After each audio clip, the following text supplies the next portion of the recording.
Hi welcome back. আজি আমি আলোচনা কৰিম নীৰৱ ঘাতক ৰূপী উচ্চ ৰক্তচাপ, ষ্ট্ৰোক আৰু ইয়াৰ হোমিওপ্যাথিক চিকিৎসাৰ বিষয়ে। নীৰৱ ঘাতক বুলি এই কাৰণে ক'ব খুজিছো, এজন ব্যক্তি কেই মুহূৰ্তমান আগলৈকে সকলো ঠিকেই আছিল, মানুহৰ লগত কথা বতৰা পাতি হাঁহি ধেমালি কৰি আছিল, সকলো কাম সুকলমেই কৰি আছিল। মুহূৰ্তৰ পিছতেই মানুহজন পৰি গ'ল আৰু লগে লগে দেহৰ এটা অংশ পেৰালাইচিছ বা জঠৰ হৈ গ'ল আৰু পৰিয়ালৰ মাজত লাগিল হাহাকাৰ। দ্ৰুত আধুনিকীকৰণৰ লগে লগে পৰিৱৰ্তিত জীৱনশৈলীয়ে সৃষ্টি কৰা এটা ভয়াৱহ সমস্যা উচ্চ ৰক্তচাপ আৰু ইয়াৰ জটিলতা হিচাপে ষ্ট্ৰোক বা পেৰালাইচিছ। মানুহৰ ব্যস্ততাপূৰ্ণ জীৱন ধাৰণৰ লগে লগে বৃদ্ধি হোৱা মানসিক উদ্বেগ, ভয়, শংকা আৰু প্ৰদূষিত পৰিৱেশত জীৱন যাপন, অখাদ্য গ্ৰহণ আদি কাৰণত দিনক দিনে নীৰৱ ঘাতক ৰূপী এই উচ্চ ৰক্তচাপৰ সমস্যাই ব্যাপক ৰূপ ধাৰণ কৰিছে। ইয়াৰ লগে লগে ষ্ট্ৰোক বা পেৰালাইচিছত আক্ৰান্ত ৰোগীৰ সংখ্যাও দিনক দিনে বৃদ্ধি পাব ধৰিছে। গতিকে আজি আপোনালোকক কম, এই উচ্চ ৰক্তচাপ কি, ইয়াৰ কাৰণ কি, কোন এই উচ্চ ৰক্তচাপৰ চিকাৰ হোৱাৰ সম্ভাৱনা থাকে,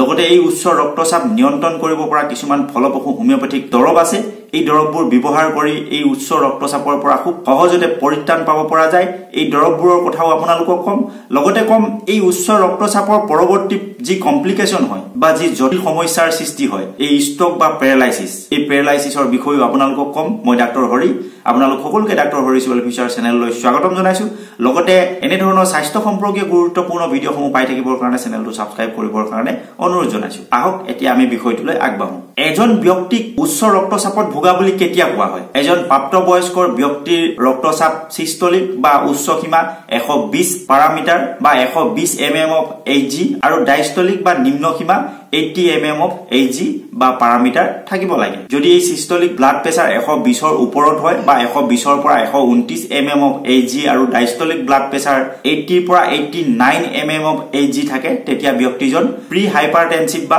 উচ্চ ৰক্তচাপৰ প্ৰাৰম্ভিক অৱস্থাত থকা বুলি কোৱা হয়। যদি ব্যক্তিজনৰ ৰক্তচাপ 140/90তকৈ বেছি থাকে, তেতিয়া হাইপাৰটেনচন বা উচ্চ ৰক্তচাপত ভোগা বুলি ধৰি লোৱা হয়। এতিয়া আমি এই উচ্চ ৰক্তচাপৰ কাৰণলৈ অধিক সংখ্যক লোকৰ ক্ষেত্ৰতে এই উচ্চ ৰক্তচাপৰ কাৰণ জনা নাযায়। ইয়াৰ ভিতৰত বংশগত কাৰণ, যদি মাক দেউতাকৰ আছিল, তেওঁলোকৰ সতি সন্ততিৰো এই উচ্চ ৰক্তচাপৰ সমস্যা হোৱাৰ সম্ভাৱনা দেখা দিয়ে। অধিক পৰিমাণে নিমখ খোৱা মানুহৰো এই উচ্চ ৰক্তচাপৰ সমস্যা থাকিব পাৰে। স্লিপ এপনিয়া বা নিদ্ৰাহীনতাত ভোগা মানুহ, যি ভালদৰে ৰাতি টোপনি নাযায়, এনেকুৱা ব্যক্তিৰো এই উচ্চ ৰক্তচাপত ভোগাৰ সম্ভাৱনা থাকে। অন্যান্য ৰোগৰ উপসৰ্গ হিচাপে যেনে মূত্ৰ অৱৰোধ, পলিচিষ্টিক কিডনি ডিজিজ, কিডনিৰ বিভিন্ন ধৰণৰ বেমাৰ, হাৰ্টৰ বিভিন্ন ধৰণৰ বেমাৰৰ কাৰণেও এই উচ্চ ৰক্তচাপৰ সমস্যা হ'ব পাৰে। কিছুমান ঔষধ ব্যৱহাৰ, যেনে ষ্টেৰইড জাতীয় কিছুমান ঔষধ, উচ্চ মাত্ৰাত এষ্ট্ৰজেন হৰমনৰ ঔষধ গ্ৰহণ কৰা, কিছুমান মানসিক চাপ দূৰ কৰা ঔষধ গ্ৰহণ কৰা, কোকেইন জাতীয় ঔষধ গ্ৰহণ কৰা, বিষনাশক আদি দৰৱ ব্যৱহাৰ কৰাৰ ফলতো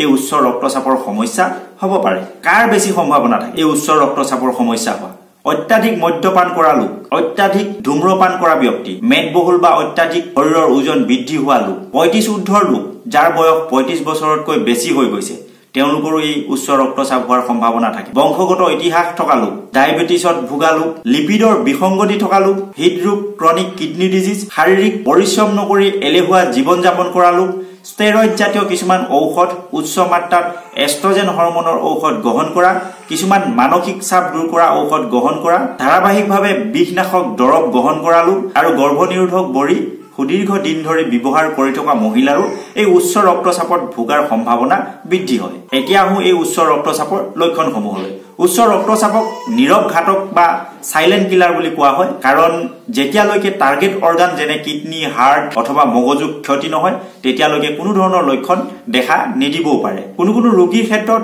ষ্ট্ৰোক হোৱাৰ পিছতহে উচ্চ ৰক্তচাপ ধৰা পৰা দেখা যায়। কিছুমানৰ ক্ষেত্ৰত মূৰৰ বিষ, মূৰ ঘূৰোৱা বা মূৰ গধুৰ গধুৰ লাগি থকা,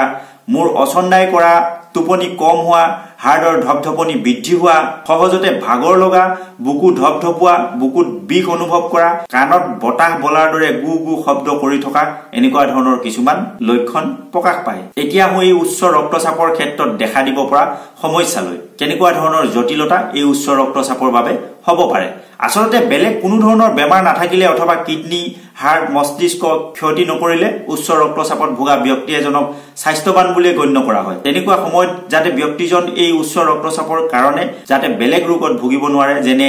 হাৰ্ট, কিডনি আদি ৰোগত আক্ৰান্ত নহয়, তাৰ বাবে তেওঁক সুস্থ সবল কৰি ৰাখিবৰ বাবে নিয়মিত সঠিক মাত্ৰাত ঔষধ গ্ৰহণ কৰিবলৈ দিয়া হয় আৰু যদি এই ঔষধসমূহ নিয়মিত সেৱন নকৰে তেতিয়া হলে এই উচ্চ ৰক্তচাপৰ জটিলতা হিচাপে ষ্ট্ৰোক বা পেৰালাইসিছৰ সমস্যা হ'ব পাৰে লগতে হাৰ্ট এটেকৰ সমস্যা আহিব পাৰে বা হাৰ্ট ফেইলৰ সমস্যা হ'ব পাৰে চকুৰ ৰেটিনাৰ ক্ষতি হ'ব পাৰে কিডনিৰ ৰোগ হ'ব পাৰে মগজুৰ ক্ষতিসাধন হ'ব পাৰে বুকুত কফ অথবা পানী জমা হোৱা আদি সমস্যা হ'ব পাৰে লগতে নাকৰ পৰা তেজ ওলোৱা ৰোগ হ'ব পাৰে আৰু ইয়াৰ বাবে নপুংসকতাৰ সমস্যাও হ'ব পাৰে এতিয়া এই উচ্চ ৰক্তচাপ নিয়ন্ত্ৰণৰ বাবে আপোনালোকে কেনে ধৰণৰ সাৱধানতা অৱলম্বন কৰিব প্ৰথম কথা হল ব্যক্তিজনে সুশৃংখলিত জীৱন যাপন কৰিব লাগিব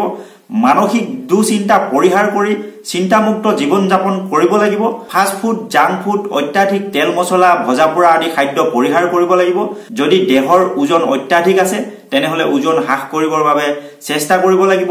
নিয়মিত ব্যায়াম কৰিব লাগিব খাদ্যত নিমখৰ পৰিমাণ নিয়ন্ত্ৰণ কৰি নিমখ দিনত 4.4 পৰা 7.4 গ্ৰামৰ বেছি খাব নালাগিব নিৰামিষ খাদ্য যেনে শাক-পাচলি কম চৰ্বিযুক্ত গাখীৰ বা স্কিম মিল্ক খাব পাৰে ফলমূল শাক-পাচলিত পটাছিয়াম মেগনেছিয়াম আহযুক্ত পদাৰ্থ থাকে গতিকে এইবোৰ অধিক খাব লাগে কাৰণ এইবোৰে উচ্চ ৰক্তচাপ নিয়ন্ত্ৰণত সহায় কৰে এইবোৰ পৰ্যাপ্ত পৰিমাণে খাব লাগে নিতৌ শাৰীৰিক ব্যায়াম কৰক দিনটোত অন্ততঃ 30 মিনিট সময় খোজ কঢ়াৰ অভ্যাস কৰক মদ্যপান ধূম্ৰপান আদি ৰাগিয়াল বস্তু ব্যৱহাৰ পৰিত্যাগ কৰক সংৰাগ উদ্বেগ উত্তেজনাৰ পৰা বিৰত থাকক এতিয়া এই উচ্চ ৰক্তচাপত ব্যৱহাৰ হোৱা হোমিওপ্যাথিক মেডিচিনলৈ মই আগতে আপোনালোকক কৈছো যে হোমিওপ্যাথিকত কোনো ৰোগক চিকিৎসা কৰা নহয় বৰঞ্চ ৰোগীকহে চিকিৎসা কৰা হয় ৰোগীৰ উপযুক্ত লক্ষণ অধ্যয়ন কৰাৰ পিছত সঠিক পৰিমাণে সঠিক মাত্ৰাত যদি ঔষধ ব্যৱহাৰ কৰা হয় তেনেহলে ৰোগ যিয়েই নহওক কিয় অতি সহজতে ৰোগৰ পৰা পৰিত্ৰাণ পাব পাৰি মই ইয়াতে উচ্চ ৰক্তচাপত ব্যৱহৃত কেইটামান হোমিওপ্যাথিক মেডিচিনৰ বৰ্ণনা আগবঢ়াইছো ব্যৱহাৰৰ ক্ষেত্ৰত আপোনালোকে অভিজ্ঞ হোমিওপ্যাথিক চিকিৎসকৰ পৰামৰ্শ গ্ৰহণ কৰিলে নিশ্চিতভাৱে আপোনালোকে সুফল পাবলৈ সক্ষম হ'ব উচ্চ ৰক্তচাপ যদি হঠাৎ বহুত বেছি হৈ যায় তেনেহলে তাৎক্ষণিকভাৱে মেনেজমেন্টৰ বাবে গ্লুনয়নাম মাদাৰ টিনচা ঔষধটো 1 টোপাল গৈ 1 কাপ পানীৰ লগত খুৱাব আৰু 10-15 মিনিট মানৰ পাছত পুনৰ প্ৰেছাৰ জুখিব যদি নিয়ন্ত্ৰণলৈ নাহে তেনেহলে পুনৰ 1 ঘণ্টাৰ মূৰে মূৰে ঔষধটো ৰিপিট কৰিব এইখিনিতে আপোনালোকক বিশেষ সতৰ্কীকৰণৰ বাবে এটা কথা কৈ থওঁ এই ঔষধ ব্যৱহাৰ কৰোঁতে হোমিওপ্যাথিক চিকিৎসকৰ পৰামৰ্শ নিশ্চিতভাৱে গ্ৰহণ কৰিব কাৰণ এই ঔষধ সঠিক মাত্ৰাত ব্যৱহাৰ কৰিব নোৱাৰিলে ৰক্তচাপ কমি গৈ বা প্ৰেছাৰ কমি গৈ অসুবিধাৰ সৃষ্টি হ'ব পাৰে গতিকে আপোনালোকে এই মেডিচিনটো ব্যৱহাৰ কৰাৰ ক্ষেত্ৰত ডাক্তৰৰ পৰামৰ্শ বা ডক্তৰৰ তত্ত্বাৱধানত কৰাটো অতি আৱশ্যক আৰু দীৰ্ঘদিন ধৰি উচ্চ ৰক্তচাপত ভোগা লোকে নিয়মিতভাৱে হোমিওপ্যাথিক মেডিচিন ৰাউলফিয়াক মাদাৰ টিনচা আৰু কটেগু অক্সি মাদাৰ টিনচা এই ঔষধ দুইটাৰে পৰা 10 টোপালকৈ 1 কাপ পানীৰ লগত ৰোগৰ প্ৰাবল্য অনুসৰি দিনে 3-4 বাৰকৈ ব্যৱহাৰ কৰিলে ব্লাড প্ৰেছাৰ খুব সহজতে নিয়ন্ত্ৰণ হয় হোমিওপ্যাথিক মেডিচিন চেফেলেণ্ডা ইণ্ডিকা ডায়াবেটিছ ৰোগীসকলৰ উচ্চ ৰক্তচাপত এই ঔষধে অত্যন্ত সুফল দিয়ে ৰোগীৰ মাথাৰ বিষ মাথা ঘূৰোৱাৰ লগতে হাত ভৰি চকু মুখ জুইয়ে পোৰাৰ দৰে জ্বলে আৰু ঠাণ্ডা প্ৰয়োগ কৰিলে এই জ্বলা পোৰা উপশম হলে এই ঔষধৰ মাদাৰ টিনচা 3-4 টোপালকৈ ঠাণ্ডা পানীৰ সৈতে দিনে 3-4 বাৰকৈ যদি আপোনালোকে ব্যৱহাৰ কৰে তেনেহলে এই সমস্যাৰ পৰা সহজতে উপশম পাবৰ কাৰণে সক্ষম হ'ব হোমিওপ্যাথিক মেডিচিন ভিস্কামেলমাম উচ্চ ৰক্তচাপৰ লগতে অত্যন্ত বুকুত ধপধপনি উশাহ লবলৈ অত্যন্ত কষ্ট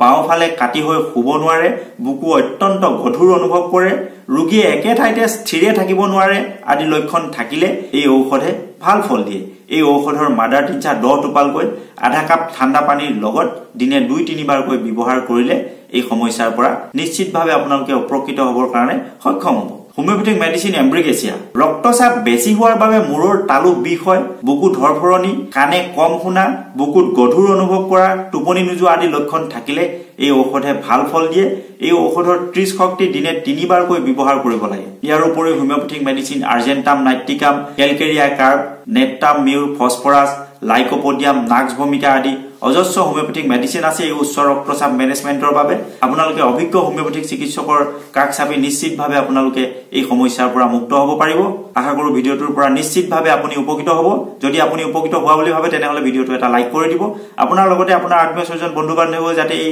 উচ্চ ৰক্তচাপৰ বিষয়ে জানিব পাৰে তাৰ বাবে আপুনি মোৰ এই ভিডিওটো ফেসবুক হোৱাটছআপ আদি শেয়াৰ কৰিব আপোনালোকক স্বাস্থ্য সম্পৰ্কে সজাগ আৰু সচেতন কৰি সুস্বাস্থ্য অধিকাৰী কৰাটো আমাৰ প্ৰধান লক্ষ্য আৰু উদ্দেশ্য আশা কৰো আমাৰ লক্ষ্য আৰু উদ্দেশ্যত উপনীত হোৱাত নিশ্চিতভাৱে আপুনি সহায়ৰ হাত আগবঢ়াব আজিলৈ আহোঁ পৰৱৰ্তী ভিডিঅ'ত পুনৰ লগ পাম ধন্যবাদ